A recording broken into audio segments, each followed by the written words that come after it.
Howdy AdWords fans, welcome back to this exciting chapter where we're going to start talking about understanding the profits in our account. Once we start running these accounts and we start generating conversions and we have our conversion data, we have our values per conversion, we want to get a sense of, are we profitable? Are we making money? How could we improve our account to be making more money? How could we improve our account to be generating a higher ROI, a higher ROAS? And that question essentially starts with asking, how much should I pay per click? How much am I willing to pay per click? Remember when we first initially created our default Max CPC bids, when we first created the campaign? We needed to create just a basic default Max CPC bid because we didn't have any data. We didn't know how much our clicks were going to cost. We didn't know what our conversion rate would be, what percentage of those clicks were going to lead to a sale. We didn't even know how much a conversion was worth to us at that point. So we have to always start off our campaigns in our account with educated guesses of our default Max CPC bids.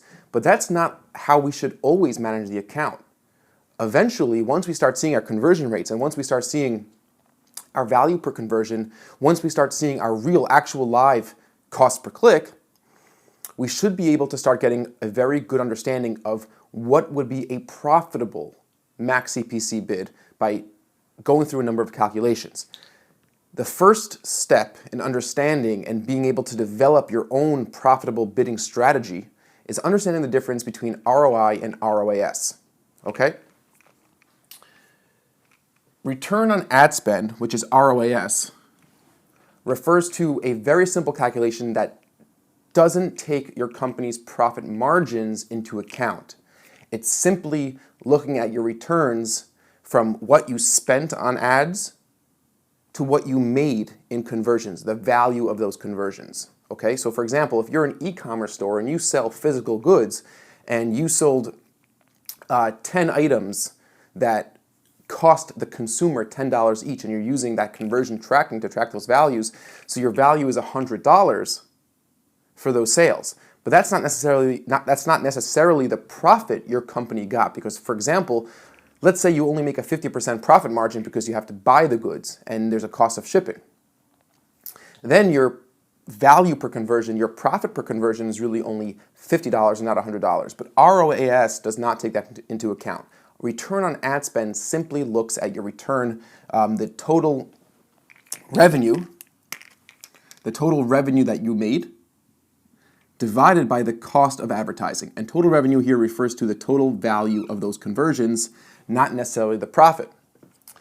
ROI, which is return on investment, is a more thoughtful calculation that takes into account your company's profit margins.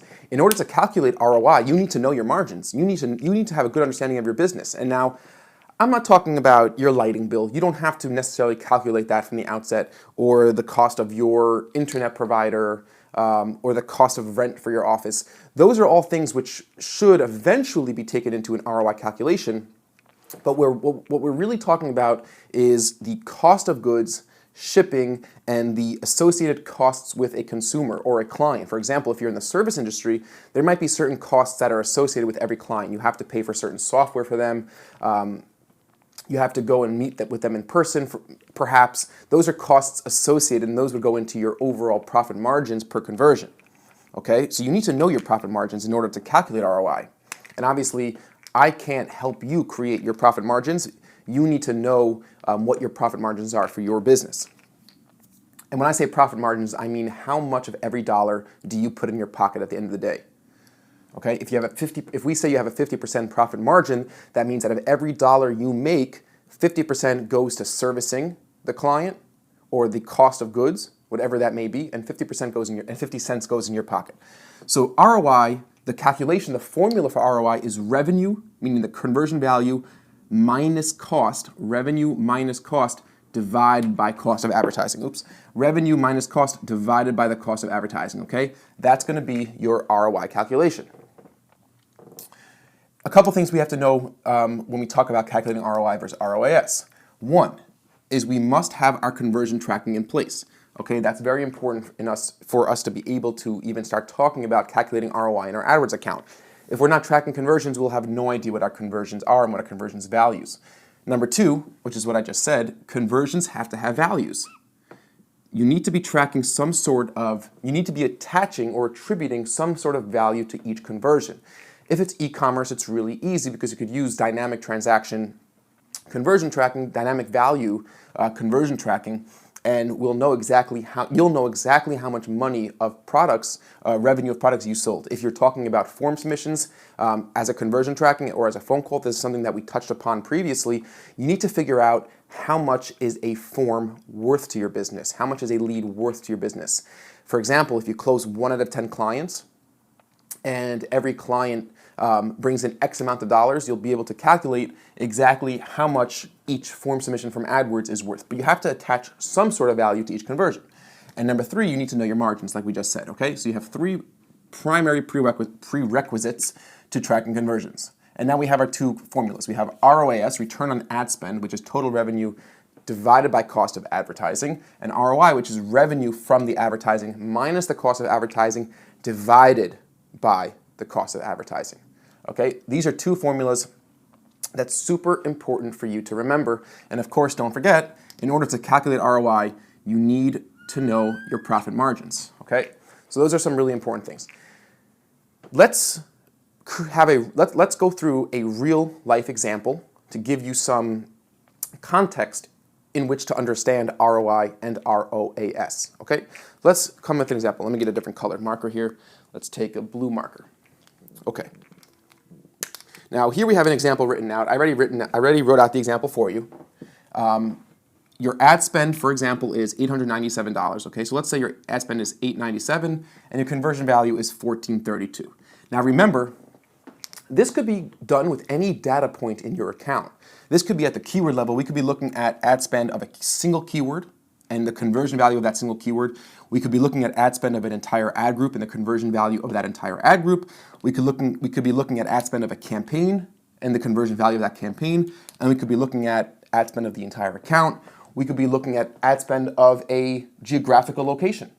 We could be looking at ad spend over the course of a certain hour in the day or a certain day in the week. So any data point could undergo this exact same mathematical calculation. So obviously, as advertisers, we really want to be looking at things at the keyword level. That's kind of where we want to see our data at the keyword level. So for example, let's say we have a keyword, buy office chairs online because we're advertising for Poppin', and we see over the course of the last 14 days, let's say, it doesn't matter what the date range is, it's the same calculation for any date range you're looking at. Our ad spend was $897. We spent $897 on that keyword, buy office chairs online. Let's just put our keyword here. So let's say our keyword is buy office chairs online. Okay, so that's our keyword that we are analyzing. So our ad spend is once again $897, conversion value is $1432. So let's plug in our calculations for return on ad spend. So total revenue would be our conversion value. So we have ROAS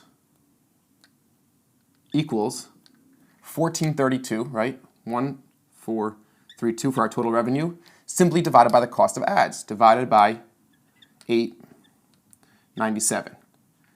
And if you open up your calculator and take a look at what that is, the answer is 1.59, okay? If you don't believe me, check it up for yourself, but I'm pretty sure this is right.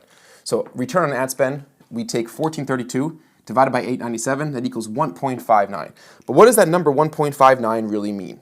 Okay? Well, let me tell you. You might hear people refer to this as a 1.59 ROAS, return on ad spend. I would simply like to call this 159% return on ad spend. So I would call this number a 159% return. And what does that mean? That means you're making 59 cents on every dollar. Or in other words, it means for every dollar you spend on an ad, you make an average of $1.59 back. So it's 59 cents profit, and I say profit in quotation marks because we don't know our margins yet. But essentially, we'd be making 159% back on the dollar, which is 59 cents made back on every single dollar. Okay, so that's a very simple calculation to understand our ROAS, our return on ad spend. But now let's get a little bit more complicated. Let's get a little bit more thoughtful. Say we wanted to figure out our profit, our return on investment, taking into account our profit margins, okay? So now let's say, for example, let's move over here, okay? So get a little bit more view. Maybe we'll change the color. Let's go to black here. And we're gonna use the same data, okay? We're still gonna be talking about this keyword, same spend of $897 and conversion value of $14.32, okay? Now let's say, for example, we had a 70% profit margin, okay? And this is the new information that we're gonna take into account. So we have a 70% profit margin. PF stands for profit margin, okay? Our profit margins are 70%, which means for every dollar that we make, that Pop-In makes, or your company makes, you make 70 cents. Pretty good profit margins, okay? Now you might ask me how I came to that number, and I just made it up. You're going to have to be able to come to your own profit margin number yourself. So let's just say we have a 70% profit margin, but what does that mean in terms of costs? What are our costs if our profit margins are 70%? That means simply 30% of the dollar is made up of costs, okay? Now costs can mean servicing the client, costs can mean cost of goods. You might even be taking into account your lighting bill, your rent, your salaries, whatever it may be. But you determined that 30%, your profit margins are 70%, and 30% is cost. So the first thing we need to do is calculate our total revenue, okay? Our revenue taking into account our profit margins, okay? So what we want to do is calculate our cost for the revenue that we made, okay? Because here's our number. If you look at our formula up here, this number cost, how do we know what the cost was, okay? And that's a very simple calculation. We take our total revenue, which is $14.32, right? So cost equals $14.32, which is our total revenue, multiplied by our costs, okay? Multiplied by 0.3, because 30% is our cost of advertising. So what's 1432 times multiplied by 0.3? That comes out to, and once again you can check it up, 429.60. Okay? So it might look complicated, but it's very simple.